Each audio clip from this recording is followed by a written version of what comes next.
Hello, everyone, and thank you for watching this presentation on personal injury protection. My name is Dr. Marty Kotler. I am here today with Larry Moskowitz of PIP Attorneys of Florida, and we're going to be talking to you about some very important items that have come up recently regarding personal injury and in the state of Florida. So I am going to now introduce you now to Mr. Larry Moskowitz. Are you there? All you. It's up to you now. Larry, all you. Good morning. Thank you, Marty.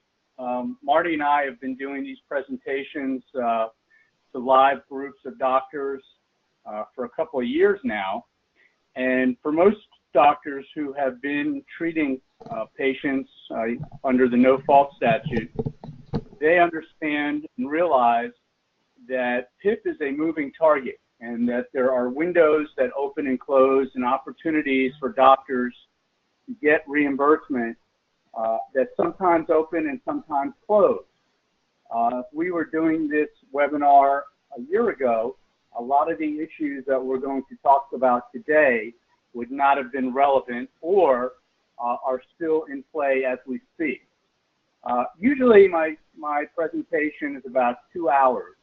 However, we're going to narrow this down to about a half hour to discuss the real hot topics that are happening right now in PIP that all doctors should be aware of.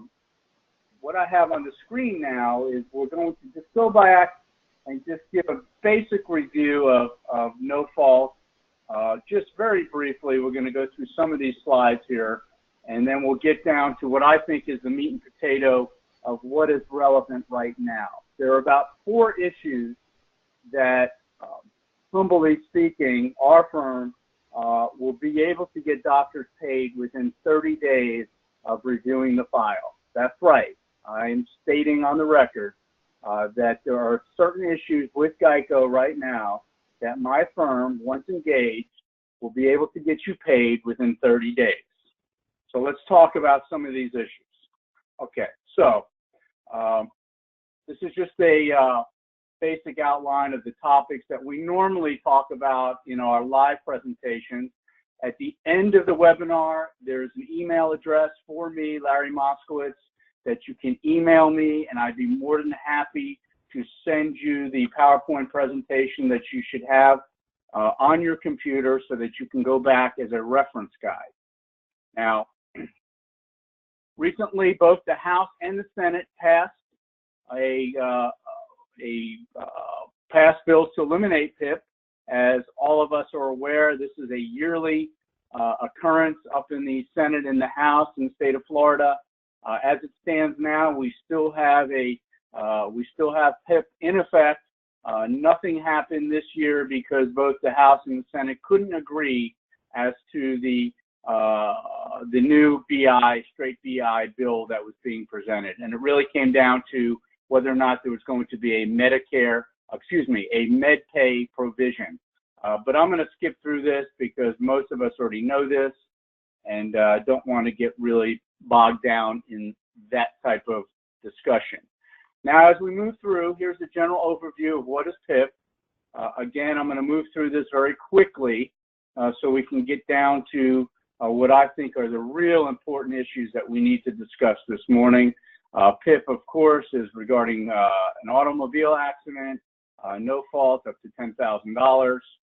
If you don't know what PIP is at this point, probably not a good time to start learning about it because, in my humble opinion, I don't think PIP is going to be with us very much longer. Okay, so who's covered under the policy? You know, it's the name insured and any resident relatives in the house that don't own their own automobile. Here's a general overview. Basically, this stands for the proposition that if you materially misrepresent on your application for PIP benefits, more likely than not, the PIP carrier is going to deny your benefits, which means you as a doctor, when you submit your bill to the automobile carrier, they're going to deny your payment as based on the fact that your patient lied when they applied for their PIP benefits. As we know, you have 14 days to treat. timing of the medical bills. Everyone should, at this point, should be filing a notice of initiation of treatment. If you're not doing that, I strongly suggest that you do. And that's pretty much the law, and it's been the law for many years at this point.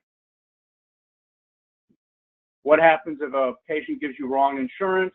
You are not out as long as you can prove that you initially sent the initial billing to the carrier in which you were provided. Again, I just want to reiterate that hopefully some of you can come to our live seminars that Marty and I and others present throughout the state. Our next one is going to be in June in Boca Raton, Florida, and at that point we'll go into depth on all of these slides that we're talking about. Essentially, the election of schedule is what we know as the fee schedule at this point.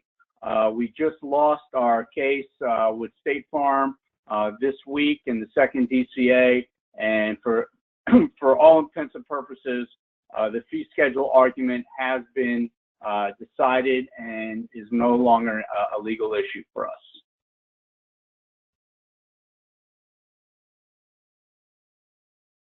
And this is the Allstate case that was heard in January and ruled on in January, and again, that deals with fee schedule, and once again, that issue has been resolved. Okay, this is something that you need to go through and just take a look at these billing codes. If you have these billing codes and are using these billing codes on a regular basis, more likely than not, most insurance companies have not paid you according to this fee schedule, and you should be contacting a lawyer. Okay, this is NCCI edit. Essentially, back in, I forget how long ago this happened, but essentially what happened here is State Farm and others under PIP were deciding that they were going to follow workers' care and Medicare's NCCI edit. This is a highly debated issue. Essentially, what the PIP carriers were doing is saying, well, since Medicare and workers' comp are shaving off percentages as a result of utilization, then we can do it as well. There is a debate as to whether or not we win this argument or not, but on the most point, some of these carriers we will get you paid on. But this is not one of the hot topics that I want to talk to you about today. NPPR, again, same type of analysis, same type of scenario. This has to do with utilization, and we believe that some of the carriers are actually improperly reducing your fees.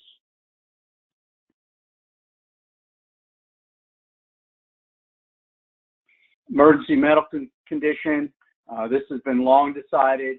We're going to breeze through this. The only thing I will indicate to you is on an emergency medical condition, please do not use a paper review company. Most people have gone away from that.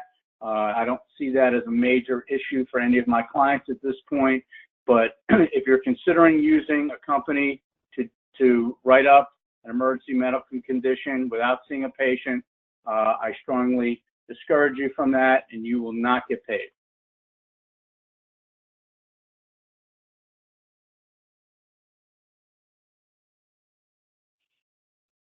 (6B) request. You're going to see this in your EOBs. There seems to be a new wave of carriers who are now actually disguising this in their EOBs. If you do not respond to this 6B request, you're not going to get paid. They're just going to sit on it. So when you see this, please respond appropriately.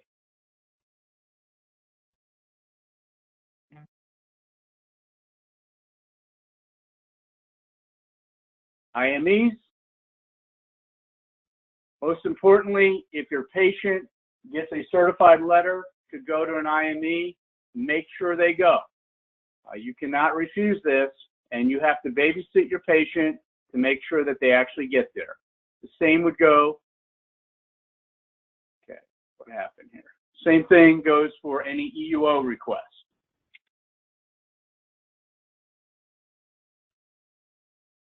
I lost my little pointer here. Okay. I always get this question every seminar we ever do, and just to understand that once a policy has exhausted, 99% of the time, we have no cause of action, even if they have wronged you, because the insurance carrier has met its obligation under the contract, which is the policy, and has actually paid all the benefits that they contracted for. So I always get this question. This is one of the first questions that I answer right when we start our live seminars. Exhaustion of benefits means that you are out. There's on occasion, there are outliers out there, and every once in a while we will get paid after an exhaustion of benefits, but do not use that as the rule. Unbundling. If you see an EO7 on your EOB, that means that the insurance carrier has unbundled your methodologies and has denied payment based on an unbundling. On Geico EOBs, if you see an EO7, call us and we will get you paid on that immediately. They cannot do that. Why? Because for them to unbundle your charges, they must have contacted you to discuss the reason for its denial.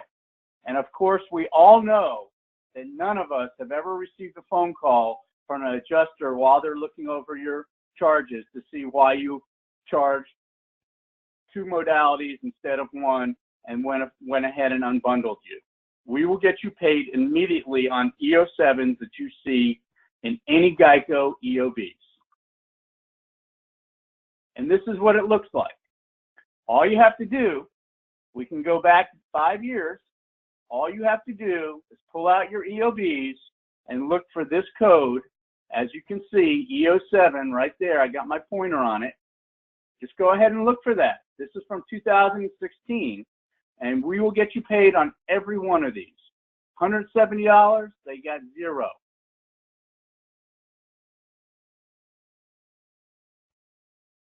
If you have EO7s, please call us. Anyone that's using a nurse practitioner or a physician assistant, you are getting screwed on your bills. If you have a nurse practitioner and a physician assistant, and they are signing off on the HCA form, I want to talk to you. If they sign the CMS 1500 form, you are getting screwed. You're getting your bills reduced. Now, this is the money slide. This is what I am here this morning to discuss with you. The deductible issue. The current law with deductible is in front of the Supreme Court as we speak. Just so we can briefly discuss this, what the insurance carriers are doing is they are applying the fee schedule first, and then they're using it to reduce or to add to your deductible. So our argument is very clear that they can't do that, that the allowable charges are the allowable charges, and they should be totally applied to the deductible. There is a conflict in the law right now as to whether or not we are right or we are wrong about this issue. And it's in front of the Supreme Court, which will probably be heard probably within the year. Here is what I want you to take away from this. We are getting paid right now from Geico on any case that you have a deductible in. That is right. We are getting paid on Geico's cases with deductibles. I can't say that for all carriers, and I can't say that that will remain true forever. This is a window that is open right now. So if I was a practitioner and I had a lawyer telling me that they're getting paid on deductibles right now and that there's a window open and it may close, I would be contacting a lawyer in gathering all of my Geico files right now, from 2013 to present. Any of you that are using the portal or not using the portal with Geico, it's very easy for us to review your files without coming into your office and going through all of your files manually. All we need is a patient name and a claim number and one EOB from your whole practice, and we can do this right off our computer in our office. It does not disrupt your office. You don't have to go running around looking for files and etc. So we do this all the time, Marty and I. I stand up in front of 50 doctors. I tell them that there's a hot issue with a window. Some are smart and call us, some don't. The ones that don't, things change. 6 months from now, 6 days from now, 6 hours from now, Geico might change their position and not pay our deductible files. But as I sit here this morning, my associate, my partner, Seth Alper, is feverishly running around getting these cases resolved for us by the hundreds.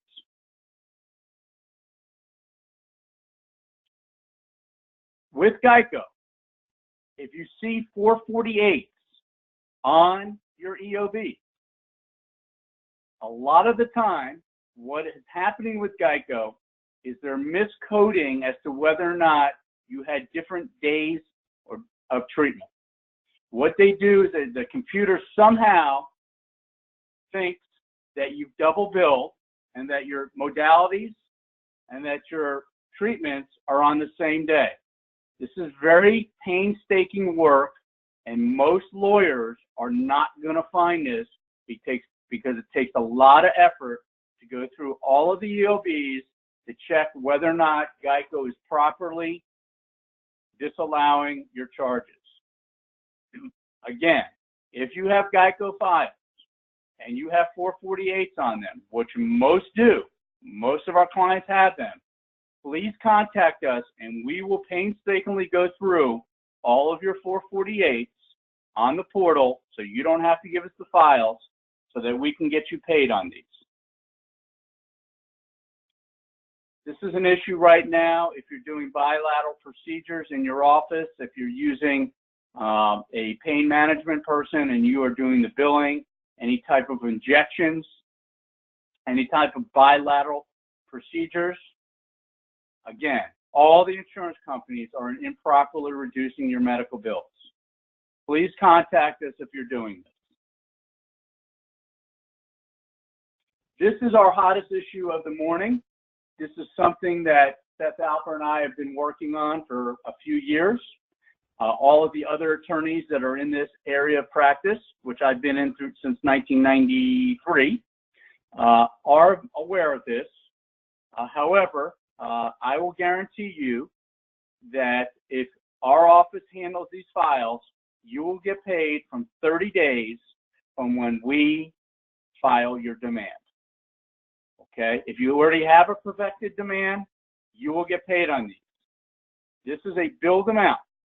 What has happened basically is, in our humble opinion, and we were the first ones to get an order on this in the state of Florida, when Geico drafted their policy, they forgot to include 80% of the billed amount and instead only put billed amount in their policy. However, they are paying you 80% of the billed amount.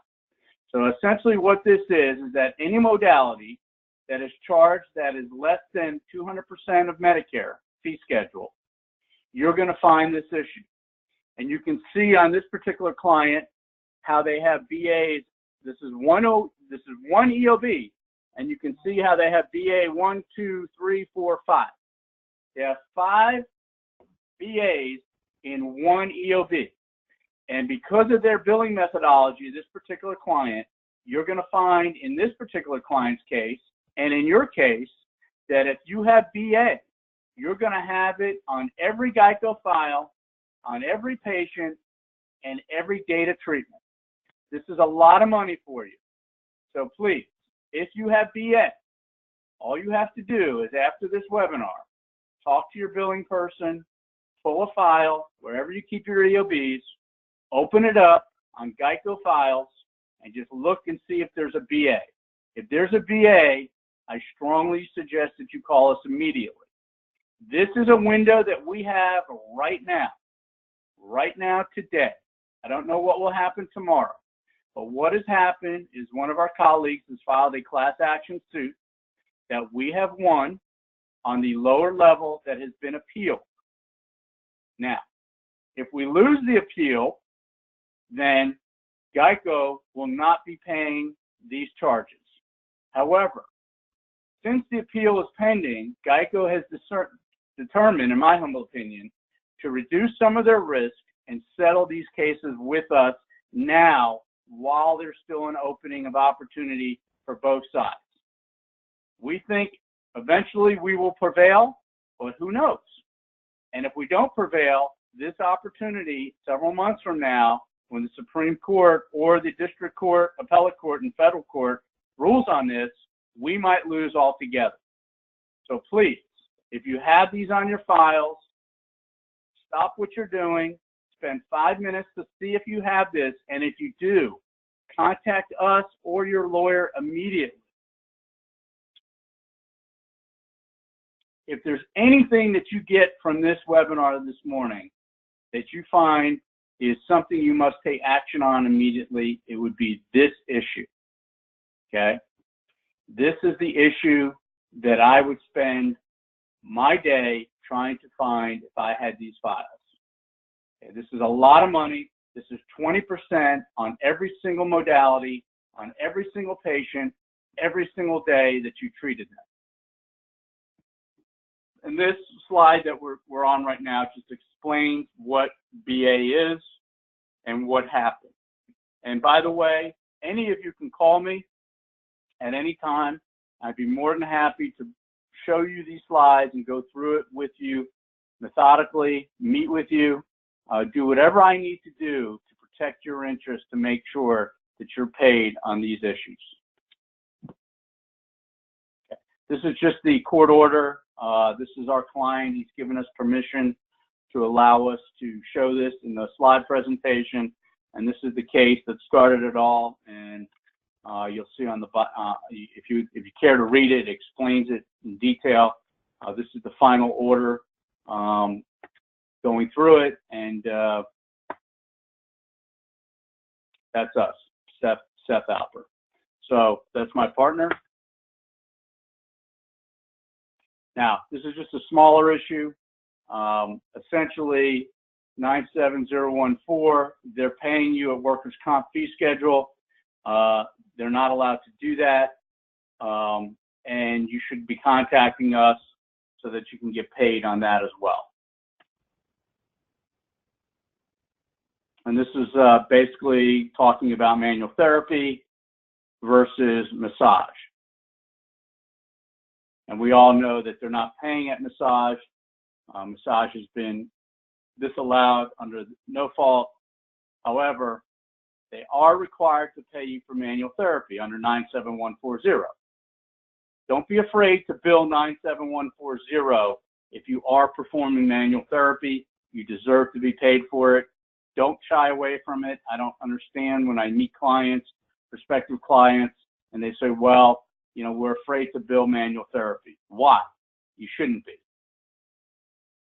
As long as you're doing the procedure, obviously. Out of our frustration, some of the doctors that we have encountered for one reason or another, they either feel they're too busy, they feel like they, you know, from 1987 when they were in court every day taking depositions and what have you, that they've soured on no fault and recovering what monies are due them.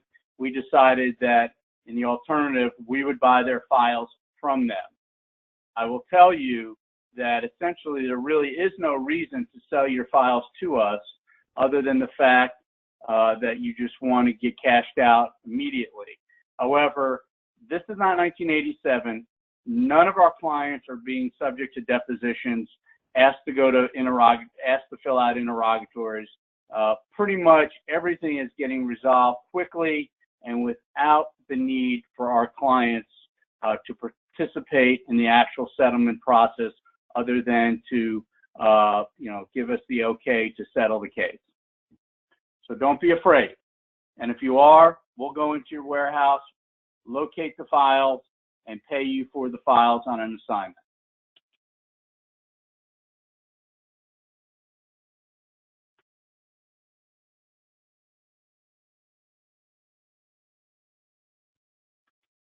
All right, we're a little locked up here. I'm trying to get you to the end slide here. Did I lose control here? Oh, here we go. Marty? Oh, yes. Excellent. Really good information. Yeah, just a few closing comments. From a billing and coding standpoint and compliance standpoint, just make sure you get all your patients to file the proper PI forms. Make sure they're completing all the standard disclosure, HIPAA notice forms. In your SOAP notes, make sure you're using as many terms that relate to duties under duress and loss of enjoyment of life in your notes. Make sure you review the Medicare fee schedule with your staff, the Florida work comp fee schedule.